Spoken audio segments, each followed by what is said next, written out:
Welcome back, everybody. In today's episode of Cooking with Kirby, we're going to be making a holiday classic with a little twist. We're going to be making some chocolate chip cookies with some candy cane. So no further ado, let's get into the recipe. Since you're here, hit the like and subscribe button and make sure that the notification bell is rang. Check me out on social media. That way you can get notification of all my new recipes. We're going to start off with 1 cup of unsalted butter along with 1 cup of white sugar and 1 cup of light brown sugar.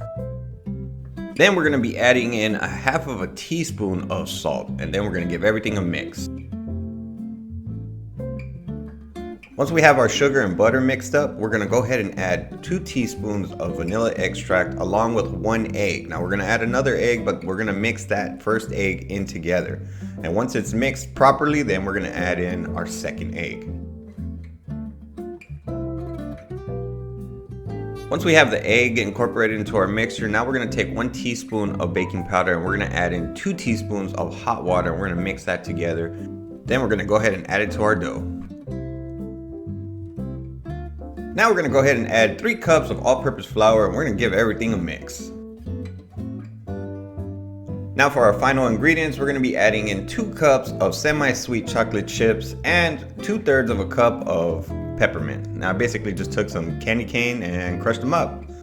Now we're going to go ahead and give it a final mix, and once we get that mixture all nice and incorporated, we're going to be setting up our baking sheet with some parchment paper. Now I basically took about 1 tablespoon scoop for each cookie, and you want to separate the cookies, apart so that way when they bake they don't, hit each other.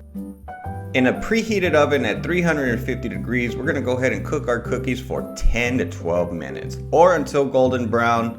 That was 10 minutes right there and they were perfect.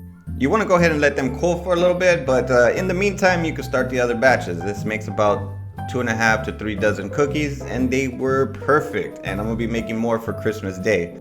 My kids love this recipe and I'm sure yours will too. I'll leave the link in the video description and in the comments section so that way you can go to cookingwithkirby.com to get the full printable recipe.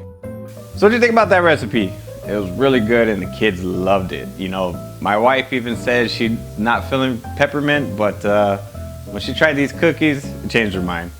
If you're new to my channel, hit that subscribe button. That way you can see future videos just like this. I have these recipes, they're really good, and you should try them out. Now y'all be beautiful and take care.